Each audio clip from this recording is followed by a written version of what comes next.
Assalamualaikum warahmatullahi wabarakatuh. Salam sejahtera untuk anak-anak kami kelas 10 yang berbahagia. Selamat datang di SMK Tunas Harapan Padi dan materi tata tertib siswa. Tata tertib siswa SMK Tunas Harapan merupakan ruh dari sekolah.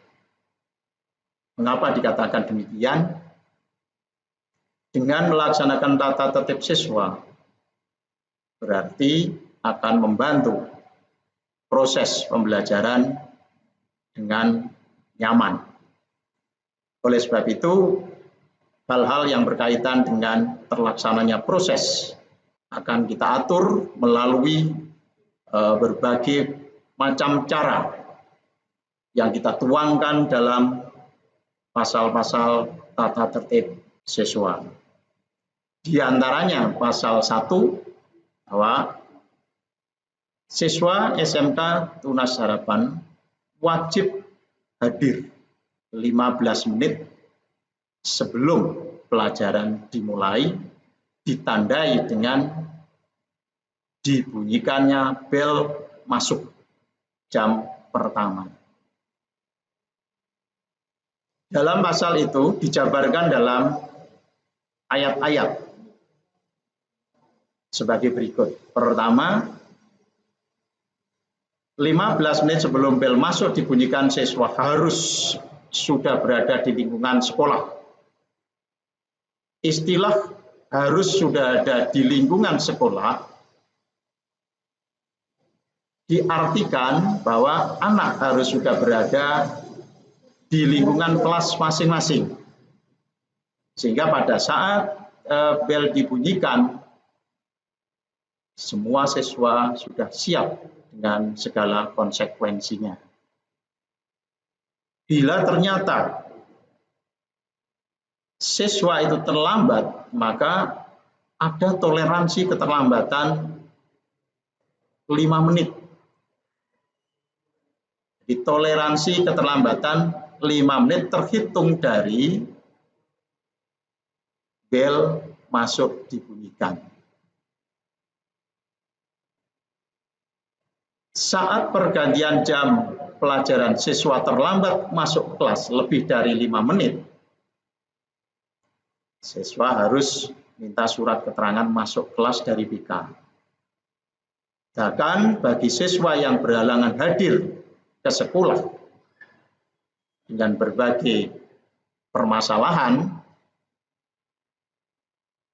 sebelum dapat mengirimkan surat izin, orang tua wajib memberi informasi ke sekolah dan ditindaklanjuti dengan surat izin atau surat keterangan sakit pada hari itu juga.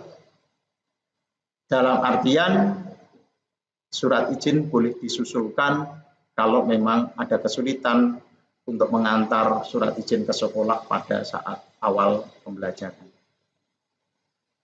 Itu adalah ayat-ayat yang mendukung tatib nomor 1 bahwa siswa hadir 15 menit sebelum pelajaran dimulai.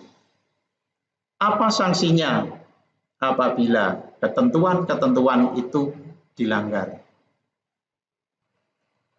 Apabila pasal-pasal di atas dilanggar oleh siswa, konsekuensinya siswa akan mendapatkan sanksi pelanggaran.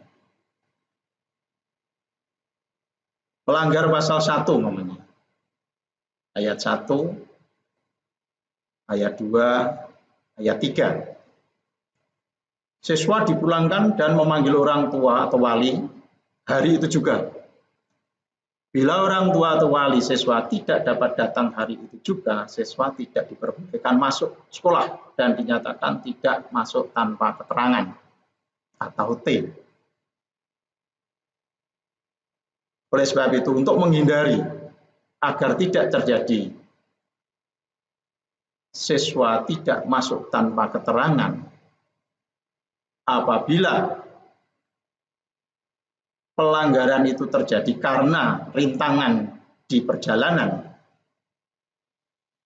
umpamanya kendaraan rusak, mungkin ban bocor dan sebagainya, maka siswa diwajibkan berkomunikasi dengan BK supaya dicatat, tapi tetap siswa harus mendatangkan orang tua. Melanggar pasal 1 ayat 14, siswa diperingatkan dan disarankan segera minta surat keterangan ke BK, minta rekomendasi masuk kelas. Ini terjadi pada saat perubahan atau pergeseran atau perpindahan jam pembelajaran. Namun demikian, bila pelanggaran itu dilakukan lebih dari 2 kali, siswa wajib diberi sanksi sesuai dengan pelanggaran dan menjadi tanggung jawab guru yang bersangkutan. Pelanggar pasal 1 ayat 15, siswa dinyatakan tidak masuk tanpa keterangan. Apa yang dimaksud dengan pasal 1 ayat 15? Mari kita lihat, kita cek kembali. Berhalangan hadir ke sekolah dan belum mengirim surat izin. Ini yang sering terjadi pada saat anak sakit mendadak. Anak sakit tidak ada yang dimintai bantuan untuk mengantar surat izin. Dan ini sering terjadi. Nah, untuk mengantisipasi hal itu, apa yang harus kita lakukan? Supaya anak tidak dinyatakan tidak masuk tanpa keterangan. Orang tua wali siswa belum bisa mengantar suratnya. Sementara pembelajaran sudah dimulai. Surat belum sampai ke BK. Nah, ini peran bimbingan konseling sangat dibutuhkan supaya bisa memanggil, berkomunikasi, memberi informasi dari orang tua kepada BK atau dari guru mata pelajaran memberikan info kepada BK untuk ditindaklanjuti ke orang tua. Kalau memang itu tidak bisa dilakukan dan anak terpaksa harus tidak masuk tanpa keterangan pada hari itu, maka konsekuensinya harus mengirim surat keterangan menyusul dan harus ditindaklanjuti minta tugas kepada guru pengampu atau guru yang mengajar. 2. Mengikuti kegiatan intrakurikuler yang sudah ditetapkan oleh sekolah. Semua siswa wajib mengikuti kegiatan intrakurikuler sesuai dengan jadwal yang telah ditetapkan. Kesalahan membaca jadwal yang mengakibatkan siswa tidak mengikuti pembelajaran tertentu dianggap tidak masuk. Meninggalkan pelajaran, tidak kembali sampai kegiatan belajar mengajar selesai, siswa dianggap bolos. Bila hal ini dilakukan lebih dari 2 kali, wajib menerima sanksi, orang tua dipanggil dan siswa membuat surat peringatan atau SP. Kalau hal ini terjadi 2 kali, respon sekolah akan memanggil orang tua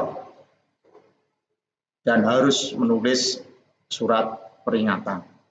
Dan ini nanti akan berdampak kepada penetapan bahwa anak ini berlanjut atau harus keluar apabila SP ini sudah dilaksanakan lebih dari 3 kali. Siswa harus mengikuti kegiatan belajar dan harus serius. Apabila hal ini tidak terjadi karena efek mengantuk, tidur, rame, dan lain-lain, atau mengganggu siswa lain yang menyebabkan siswa lain tidak nyaman di dalam kelas, guru wajib mengingatkan, bahkan mengeluarkan siswa tersebut dari ruang. Sanksinya apa kalau hal-hal tersebut dilakukan? Siswa melanggar pasal 2, yaitu salah membaca jadwal. Salah membaca jadwal, maka dinyatakan tidak masuk tanpa keterangan. Siswa meninggalkan pelajaran pada pasal 2 ayat 23. Siswa dinyatakan bolos dan ketidakhadirannya di dalam kelas dinyatakan tidak masuk tanpa keterangan. Maksudnya, kalau anak pulang sebelum jadwal selesai, berapapun ketentuannya, bisa 1 jam, bisa 2 jam terakhir, maka tetap itu dinyatakan bolos. Bahkan 15 menit sebelum bel terakhir, anak meninggalkan ruang dan tidak kembali sampai bel terakhir dibunyikan, maka dikategorikan anak itu bolos, khusus untuk jam terakhir. Tapi apabila anak itu meninggalkan pelajaran di jam yang berada di tengah-tengah atau di awal, umpamanya jam 1, 2, 15 menit sebelum bel jam kedua dibunyikan dan anak keluar tidak kembali sampai jam ketiga atau sampai pergantian jam, maka siswa tidak dinyatakan bolos, tapi konsekuensinya dia akan dinyatakan bolos oleh mata pelajaran jam 1, 2, dan seterusnya. Dan ini tolong anak-anak supaya bisa dipahami aturan-aturan seperti itu, agar kita nyaman di dalam mengikuti pembelajaran. Kalau siswa tidak serius mengikuti pelajaran, konsekuensi apa yang harus diterima? Siswa boleh dikeluarkan dari kelas untuk menghadap BK atau diberi tugas untuk dikerjakan di luar kelas, dan tidak diperbolehkan untuk dipulangkan, karena dipulangkan itu tidak efektif. Berikutnya, pasal 3, siswa mengikuti kegiatan ekstrakurikuler yang ditetapkan oleh sekolah. Ketentuan untuk mengikuti kegiatan ekstrakurikuler, siswa wajib memilih 1 macam ekstrakurikuler dari 34 ekstrakurikuler yang ada di SMK Tunas Harapan Padi. Bagaimana perlakuannya dalam tidak mengikuti kegiatan ekstrakurikuler?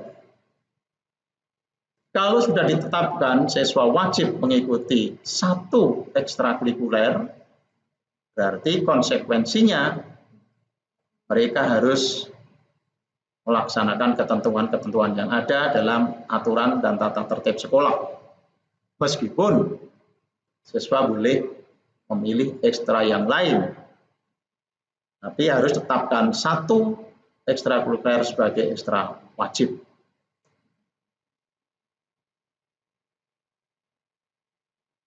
Siswa wajib mengikuti kegiatan ekstrakurikuler minimal 98% dari jumlah tatap muka, sama seperti halnya kegiatan intrakurikuler.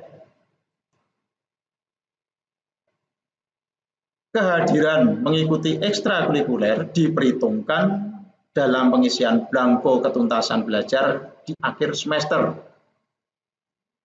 Bahkan nilai ekstrakurikuler masuk ke dalam raport. Ketentuan-ketentuan dalam hal mengikuti ekstrakurikuler, apabila itu dilanggar, apa sanksinya?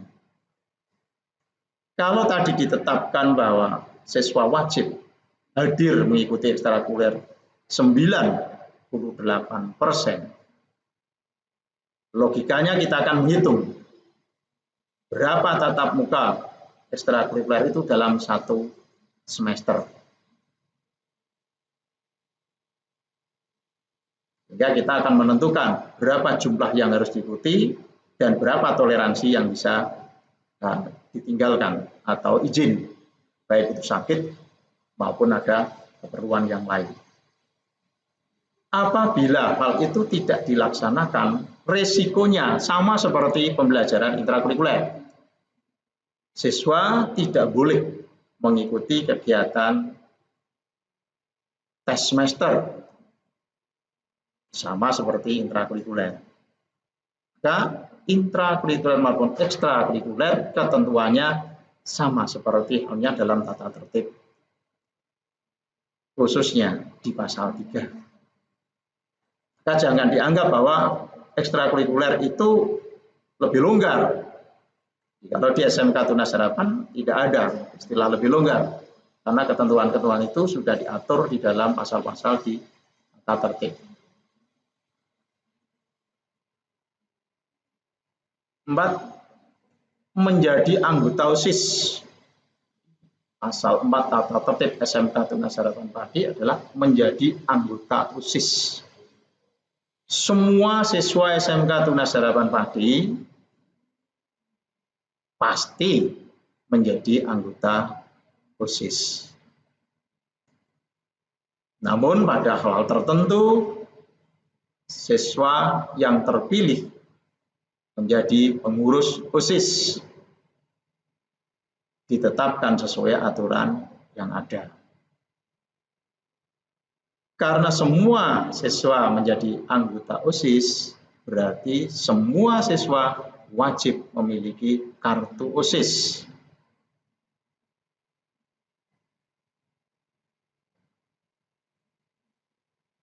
Semua siswa yang dipilih menjadi pengurus OSIS secara otomatis harus menjunjung tinggi organisasi sekolah. Apabila ketentuan-ketentuan itu dilanggar, seperti pasal 4 ayat 1, kapan siswa itu tidak menjadi anggota OSIS? Ya secara otomatis kalau siswa itu dinyatakan keluar. Melanggar pasal 4 ayat 2, siswa dikeluarkan dari pengurus OSIS. Melanggar pasal 4 ayat 3, apabila suatu hal kartu itu hilang, maka siswa wajib lapor kepada pembina OSIS dan selanjutnya mendaftarkan diri untuk membuat kartu baru. Resikonya biaya ditanggung siswa sepenuhnya, berapapun jumlahnya.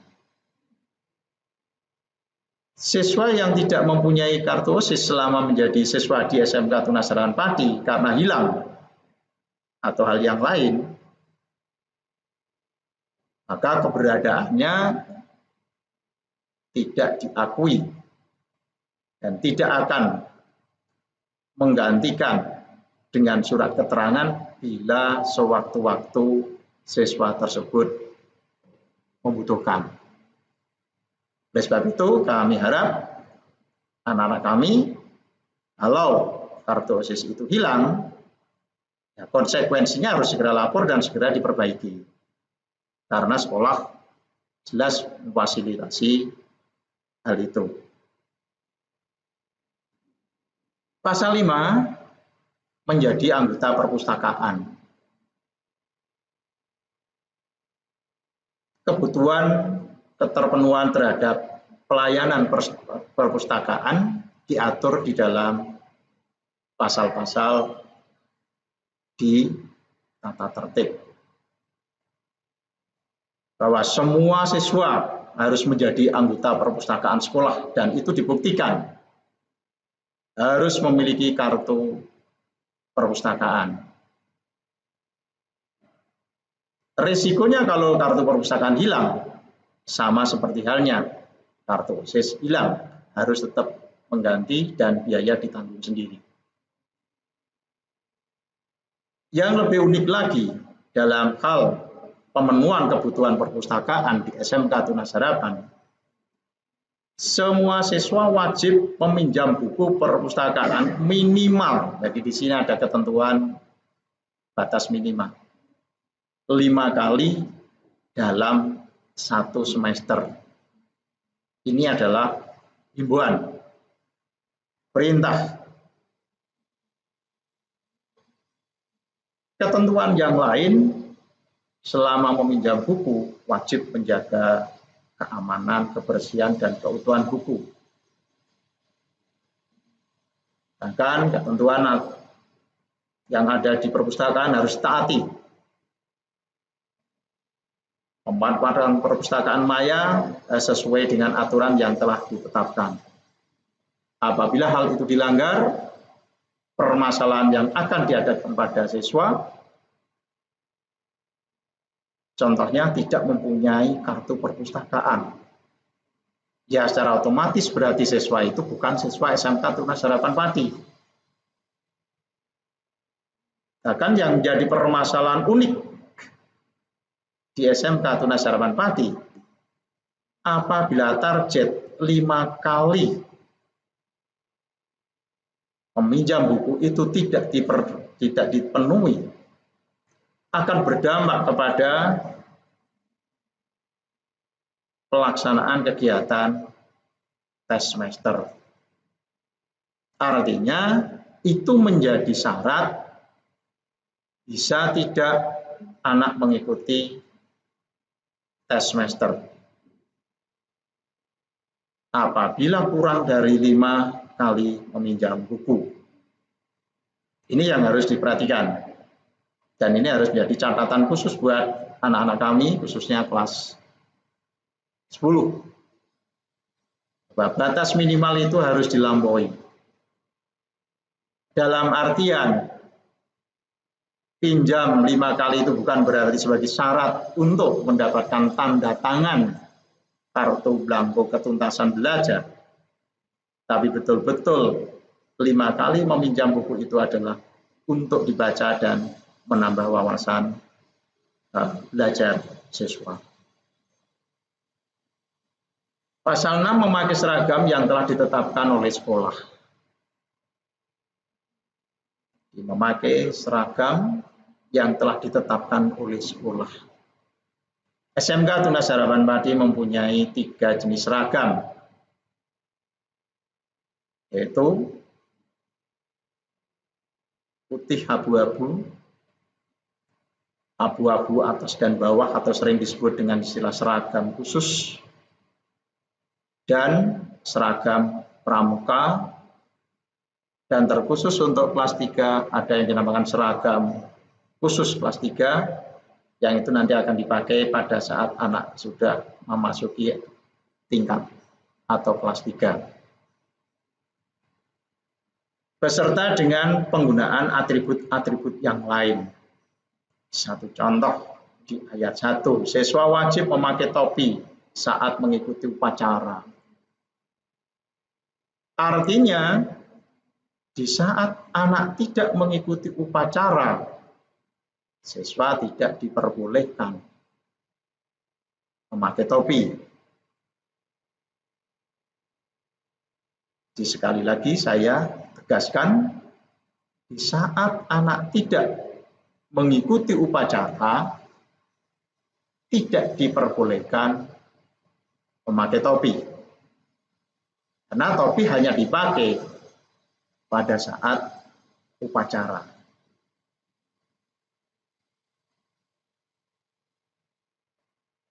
Adapun untuk ketentuan-ketentuan yang lain, kapan seragam OSIS dipakai? Hanya untuk hari Senin dan Selasa. Kapan seragam khusus dipakai? Untuk hari Rabu dan Kamis. Sedangkan khusus untuk kelas 10 dan kelas 11, siswa wajib memakai seragam pramuka standar. Sedangkan kelas 12 ada seragam khusus untuk kelas 3. Siswa wajib memakai sepatu yang telah ditetapkan oleh sekolah. Di sekolah sudah menetapkan bahwa sepatu yang harus dipakai siswa adalah sepatu hitam dan berbahan kulit. Selain itu tidak diperbolehkan. Tapi khusus untuk jam olahraga, siswa diperbolehkan memakai sepatu olahraga saat olahraga. Setelah selesai olahraga, sepatu harus diganti menggunakan sepatu seragam standar yang ditetapkan oleh sekolah. Siswa wajib memakai ikat pinggang yang telah ditetapkan oleh sekolah. Berarti kalau siswa tidak menggunakan ikat pinggang dari sekolah, konsekuensinya ya harus disita oleh sekolah. Berkaitan dengan aturan memakai kaos kaki, siswa wajib memakai kaos kaki warna putih untuk hari Senin sampai hari Kamis. Sedangkan berwarna hitam untuk hari Jumat dan Sabtu. Siswa wajib memakai seragam praktek saat melaksanakan praktek di bengkel atau di laboratorium.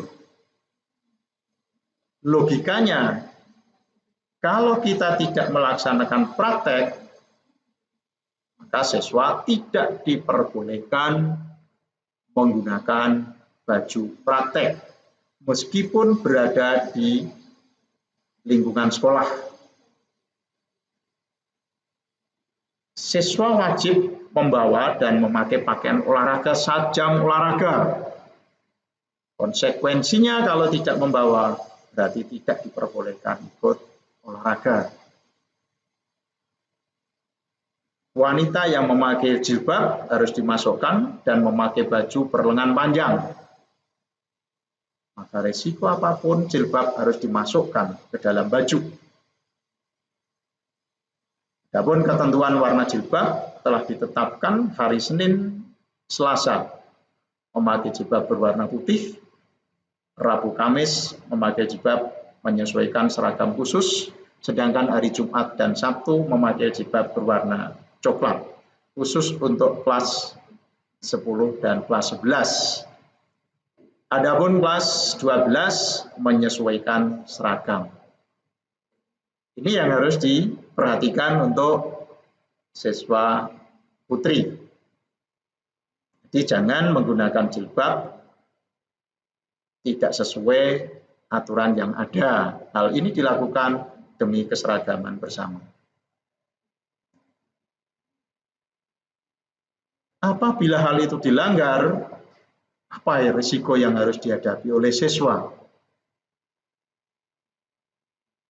Satu contoh, pada saat upacara tidak memakai topi.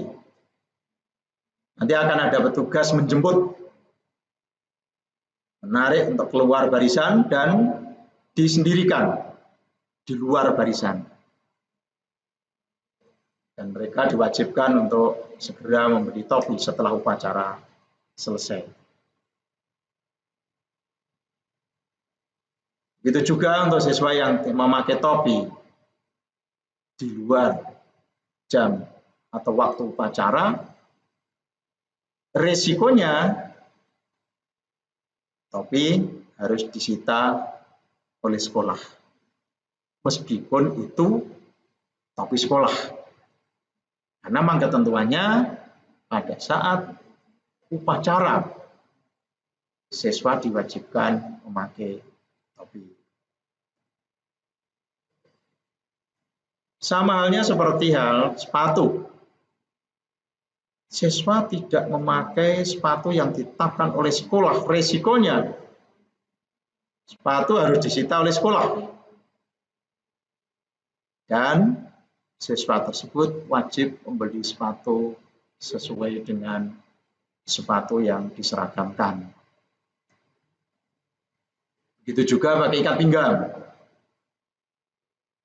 Kalau menggunakan ikat pinggang yang tidak berlogo SMK Tunas Harapan Pati, ya secara otomatis nanti akan disita oleh sekolah.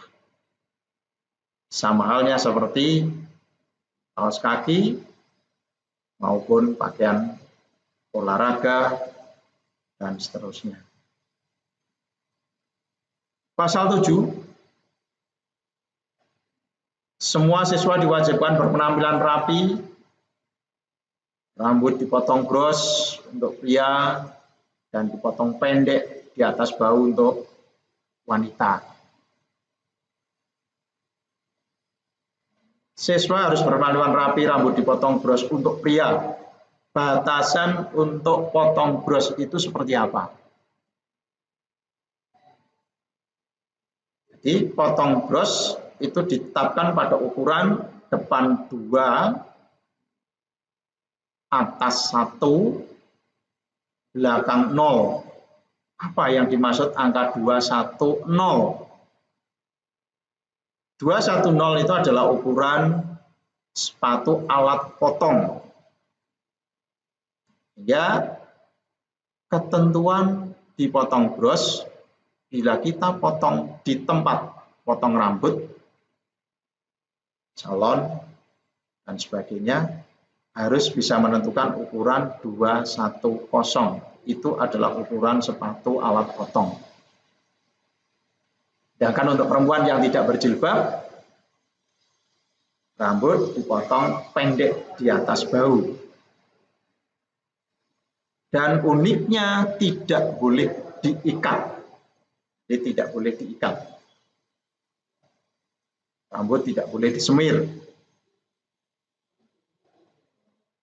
Bahkan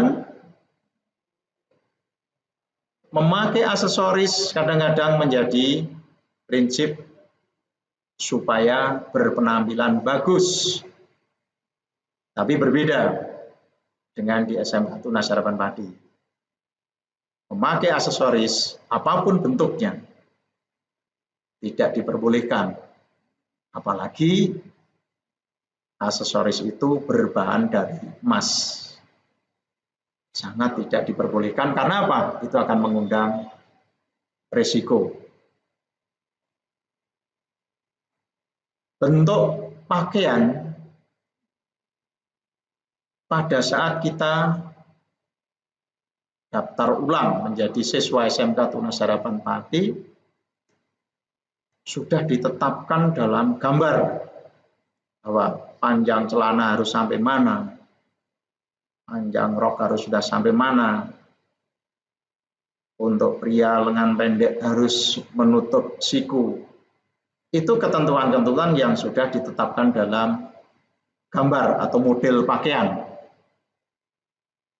Maka kalau hal itu dilanggar, satu contoh, umpamanya celana berukuran kecil, atau orang keren mengatakan pensil. Ya jelas, jangan salahkan kalau sekolah mengambil sikap bahwa itu akan dipotong dan harus dilepas dan harus ganti celana yang standar dan harus dikumpulkan di sekolah, diserahkan ke sekolah. Jadi tidak hanya dipotong, harus ganti celana yang standar, dan celana yang tidak standar harus diserahkan ke sekolah.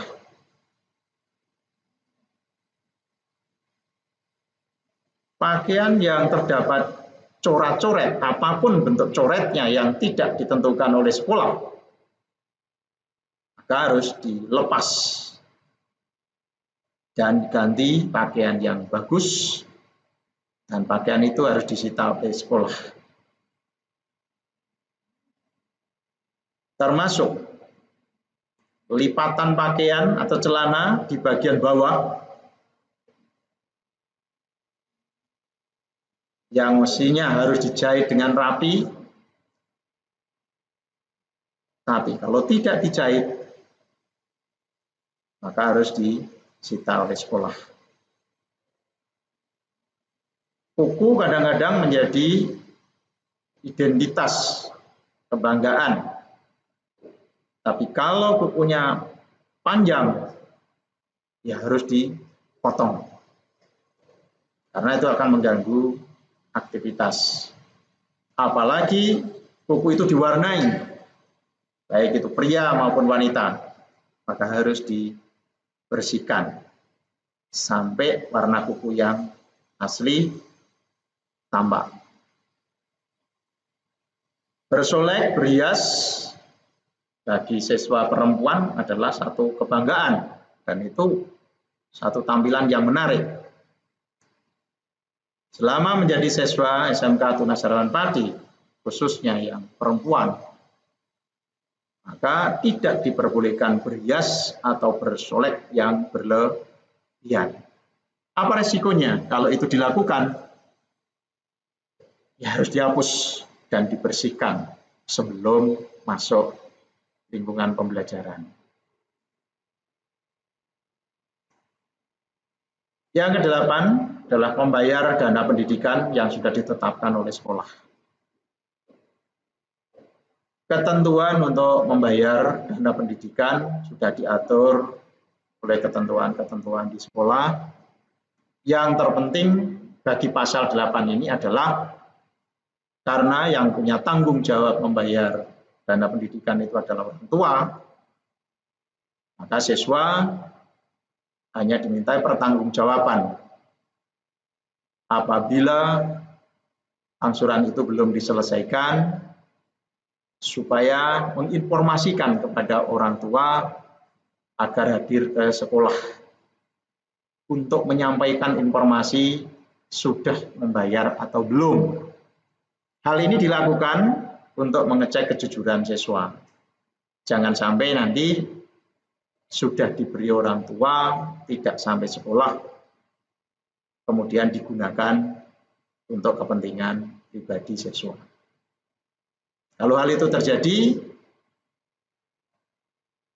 tidak atau memungkinkan anak bisa dikeluarkan dari sekolah kalau itu sudah sampai batas yang berlebihan. 9. Menjaga keamanan kelas dan lingkungan sekolah. Maka di sana perlu dibentuk tim keamanan kelas.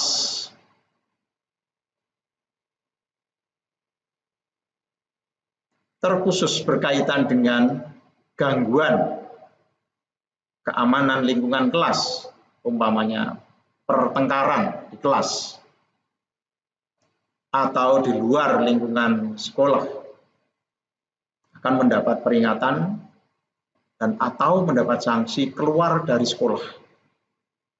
Kalau itu sampai terjadi saling menyakiti, bahkan akan berdampak ke ranah hukum.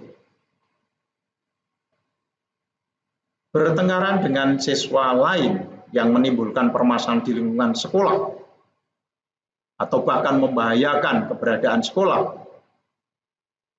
maka sanksi terberatnya adalah dikeluarkan dari sekolah tanpa memperhitungkan permasalahan-permasalahan yang lain seperti SP dan sebagainya. Pertengkaran yang menyebabkan keselamatan jiwa seseorang terancam, khususnya di lingkungan sekolah. Sekolah wajib melaporkan kepada polisi. Ini ketentuan-ketentuan yang berkaitan dengan keamanan kelas atau sekolah, khususnya berhubungan dengan pertengkaran. Nah, bagaimana dengan kehilangan? Apabila siswa kehilangan, wajib melapor kepada BK. Sehingga nanti BK akan menyelesaikan permasalahan itu bersama dengan teman dalam satu kelas. apabila terjadi kerusakan barang milik siswa akibat dari kelengahan siswa yang lain, maka tanggung jawab ada di kelas itu. Meskipun pada akhirnya nanti kita juga harus mencari solusinya. Tapi langkah pertama yang harus kita lakukan adalah tanggung jawab warga kelas itu. Apabila terjadi kehilangan dan ada siswa yang dicurigai, sekolah wajib menginterogasi melalui petugas BK. Siswa yang terbukti mencuri barang, sanksi terberat adalah serposing, bahkan sampai dikeluarkan tanpa mempertimbangkan langkah-langkah sebagaimana dalam sanksi di tata tertib. Oleh sebab itu, setiap sahabat wajib kita lakukan operasi. Apabila di dalam operasi itu ditemukan barang-barang yang sekiranya membahayakan, maka wajib disita oleh sekolah. Pasal 10 menjaga kebersihan kelas. Di setiap kelas wajib dibentuk seksi kebersihan, dibentuk regu kerja kebersihan, dan kebersihan dilaksanakan setiap akhir kegiatan belajar mengajar. Pada saat kegiatan kebersihan dilakukan, maka guru waktu itu harus mengawal, wajib menunggui, wajib menyuruh, sehingga anak bekerja dalam pantauan guru. Sampah harus dibuang di tempat yang telah disediakan sesuai dengan jenisnya, dan guru wajib memerintahkan siswa mengambil sampah apabila terlihat sampah di sekitar siswa berada. Warga sekolah, mulai dari kepala sekolah sampai siswa, bertanggung jawab terhadap kebersihan kelas dan lingkungan sekolah.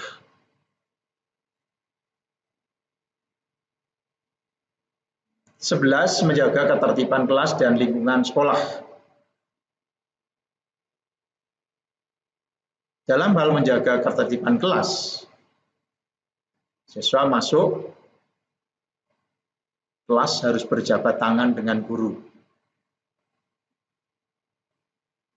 Siswa keluar juga diwajibkan berjabat tangan dengan guru. Menempati tempat duduk yang telah disediakan, meninggalkan kelas harus izin, wajib mengetuk pintu apabila masuk. Bila memanggil siswa harus minta izin dengan guru yang mengajar. Meninggalkan sekolah harus minta izin. Naik sepeda motor masuk lingkungan sekolah harus turun dan mesin dimatikan. Kendaraan siswa harus standar. Semua itu pelanggaran-pelanggaran itu apabila dilakukan risikonya, kalau masuk tidak mengetuk pintu mungkin diperingatkan, dihimbau. Tapi kalau sudah berbicara masalah ketertiban dalam bersepeda motor yang masuk lingkungan sekolah, sanksinya siswa harus menuntun motor dan mengelilingi lapangan. Bahkan untuk kendaraan yang tidak berstandar harus ditahan dan boleh diambil setelah komponen-komponen kendaraan itu dilengkapi dengan yang standar. Salah satu contoh umpamanya tidak memiliki spion, maka diizinkan dibawa pulang bila sudah dipasang spion. Itu konsekuensi dan berkaitan dengan berkendara di lingkungan sekolah. Untuk menjaga keindahan kelas, saya kira tidak perlu kita sampaikan bagaimana kelas itu tetap dijaga supaya bersih, tidak coret-coret di dinding, di meja, bahkan ikut merawat lingkungan kelas. Kalau hal itu dilanggar, ya konsekuensinya harus membersihkan. Pasal 13 menjaga kekeluargaan antar teman, karena satu lingkungan kelas itu adalah bagikan saudara. Ya tentunya kita harus jaga kekeluargaan itu saling membantu, saling menjaga, saling mengingatkan, supaya tidak terjadi perbedaan-perbedaan yang bisa mengakibatkan pertikaian. Melindungi antar teman, menghormati, dan sebagainya. Pasal 14 menjaga keindahan kelas, menanam tanaman hias, merawat tanaman hias, dan menjaga melindungi tanaman yang ada di sekitar kelas. Dan itu harus dilakukan, termasuk merawat, menyiram, memupuk, dan sebagainya. Menjaga kesehatan, untuk pasal 15.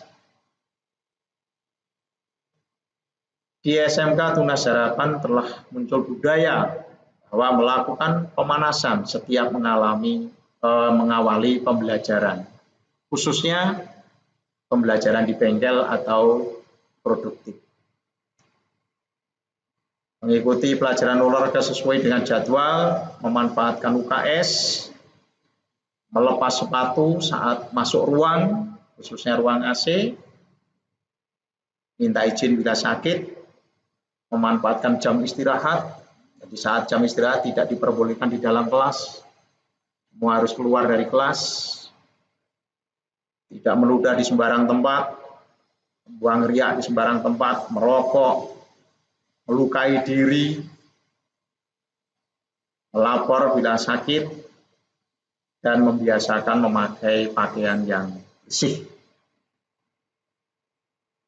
Itu sifatnya himbauan kalau itu dilanggar. Menjaga dan merawat barang-barang inventarisasi kelas, otomatis kita harus merawat dengan baik. Kita anggap bahwa barang-barang itu adalah bermanfaat bagi kita manfaatkan untuk pembelajaran, supaya nyaman, pembelajaran bisa nyaman, tidak terganggu, semua peralatan dirawat dengan baik. Pasal 18 melapor kepada guru piket, BK, guru bidang studi jika meninggalkan jam pelajaran. Sudah sebagaimana sudah kita cantumkan di depan, bahwa siswa meninggalkan ruang harus lapor, siswa masuk ruang harus lapor, meninggalkan sekolah harus lapor dengan BK, siswa minta surat keterangan meninggalkan kelas, surat keterangan meninggalkan sekolah. Nah, ini tolong untuk dilaksanakan dengan baik, kerjasama dengan baik dengan BK, guru mata pelajaran, supaya ketidakberadaan kita di dalam kelas itu tidak menjadi masalah. Pasal 19 memberitahu sekolah apabila berhalangan hadir. Secara otomatis kalau kita tidak bisa hadir di sekolah, kita harus memberitahu pada sekolah melalui telepon, surat izin. Bahkan khusus untuk surat izin, hanya diperbolehkan surat izin yang dikeluarkan dari sekolah. Selain itu, tidak diperbolehkan kecuali surat izin sakit yang dikeluarkan oleh dokter atau perawat yang mengobati.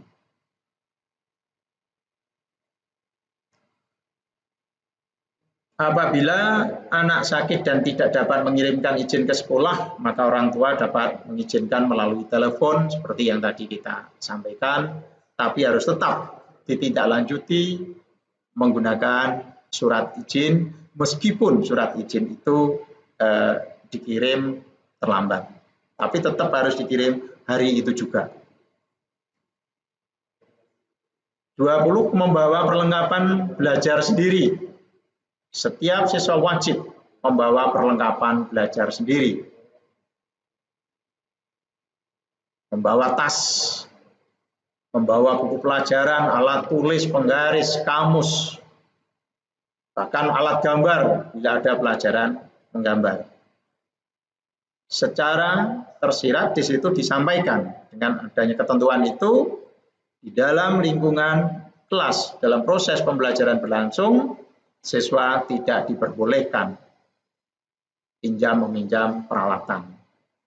Kalau hal itu terjadi, maka siswa akan dikeluarkan dari kelas dan risikonya akan mendapat peringatan tidak masuk tanpa keterangan dari guru mata pelajaran.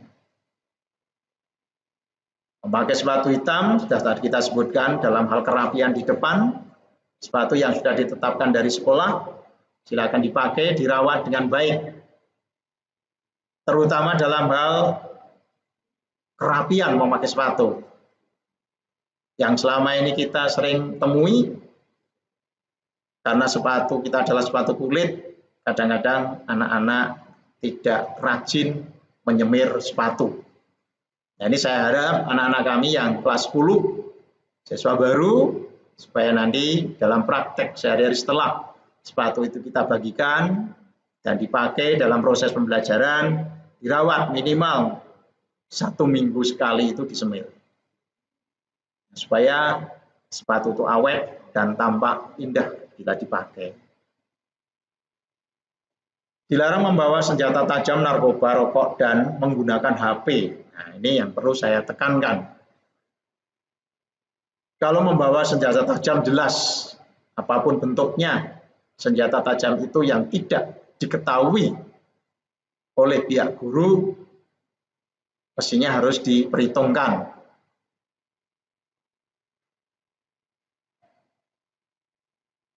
Apalagi menyimpan, menyimpan untuk keperluan apapun tidak diizinkan. Sama seperti membawa narkoba, menyimpan narkoba, memperdagangkan narkoba di lingkungan sekolah, tidak diperbolehkan. Apalagi menggunakan narkoba. Membawa rokok, menyimpan rokok, menggunakan rokok, apapun bentuknya tidak diperbolehkan. Kalau hal itu terjadi, khusus untuk pasal 1, 2, 3, 4, baik dari membawa senjata tajam sampai menggunakan narkoba, keluar. Tidak ada toleransi apapun. Siswa keluar. Kalau menggunakan rokok, masih ada toleransi, karena tingkat keberatannya bisa ditoleransi. Terkhusus untuk menggunakan HP, kita memahami. Di dalam pasal 22 ayat 8 ditetapkan bahwa siswa tidak boleh membawa atau menggunakan HP. Di dalam pasal itu disebutkan, kecuali untuk kepentingan pembelajaran. Berarti menggunakan HP diperbolehkan, tapi hanya untuk kepentingan pembelajaran. Selain itu, tidak diperbolehkan. Apa resikonya? Ya, HP-nya harus disita. Dan akan diberikan setelah naik kelas atau lulus. Pasal 23, selama menjadi siswa tidak boleh bertindik dan bertato. Pada saat kita seleksi masuk, sudah ditetapkan bahwa syarat mendaftarkan menjadi siswa SMK Tunas Harapan tidak boleh bertindik dan bertato. Berarti kalau selama menjadi siswa bertindik dan bertato, ya berarti harus keluar dari SMK Tunas Harapan Pati. Terkhusus pada tahun 2020, bertindik dan bertato mungkin bisa terjadi karena sulitnya pada waktu rekrutmen untuk bisa mengecek satu persatu karena adanya bahaya COVID-19. Maka kemungkinan anak-anak kita rekrutmen tahun 2020 bisa juga ada yang bertindik dan ada yang bertato. Nah, bagaimana untuk memberikan kontrol? Nanti pada saat masuk kita akan ngecek ada tindik atau tato dan tidak. Kalau ada, kita toleransi. Akan menjadi tindakan tegas apabila yang sudah bertato itu ditambah bertato lagi. Nah, ini nanti akan ada tindakan tegas. Yang sudah bertindik itu akan bertambah tindiknya lagi, yaitu nanti akan ada tindakan tegas. Dan itu perlu diperhatikan oleh anak-anak kami. 24, hadir dan tatap muka dengan guru mata pelajaran 98%. Jadi adik-adik wajib tatap muka dengan guru 98%. Rata-rata setiap tahun kita hitung bahwa adik-adik diberi toleransi tidak hadir tanpa keterangan maksimal 5 kali. Jadi kalau sudah tidak hadir tanpa keterangan atau istilah di Tunas Harapanku T 5 kali, berarti harus keluar dengan langkah-langkah sebagai berikut. T12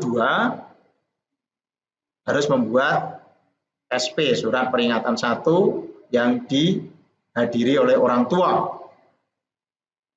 Kok tambah 1 kali T lagi? Akan ada SP2, juga harus dihadiri orang tua. Ini orang tua dipanggil. Tambah T1 kali lagi, berarti sudah SP3. Apa konsekuensinya kalau sudah SP3? Maka anak diskorsing.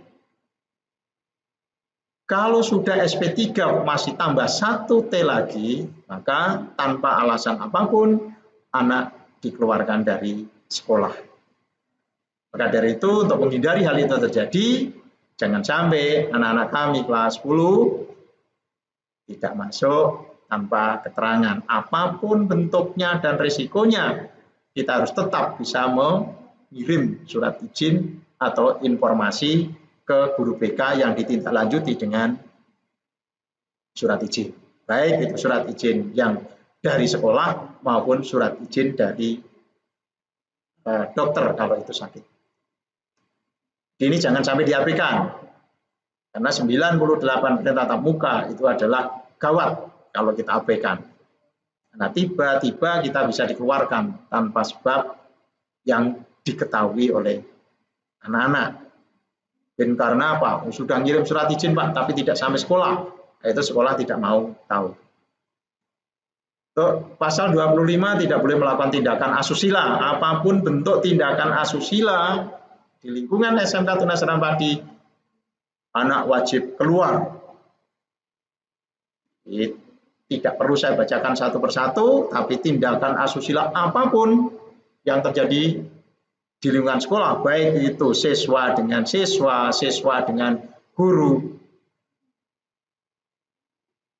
siswa dengan karyawan, ya, wajib keluar dari sekolah. Pasal 26, tidak boleh melakukan tindakan kriminal atau melanggar hukum. Ini sama. Apapun risikonya, siswa yang melakukan pelanggaran hukum maka harus berurusan dengan polisi. Kalau sudah berurusan dengan polisi, risikonya harus keluar dari sekolah. Karena apa? Karena ini untuk mempermudah proses penyidikan dari pihak kepolisian. Di Tunas Harapan tidak mau mempunyai siswa yang berurusan dengan polisi karena melakukan tindakan kriminal. Ini tolong untuk dipahami. Baik itu dilakukan di lingkungan sekolah maupun dilakukan di luar sekolah yang imbasnya kena di lingkungan sekolah. 27 menggunakan perkembangan teknologi internet.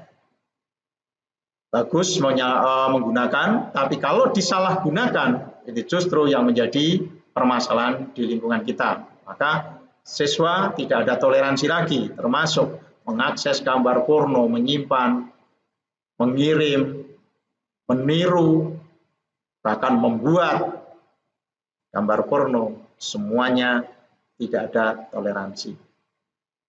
Untuk 28 tidak boleh melakukan tindakan merusak sara dan demo.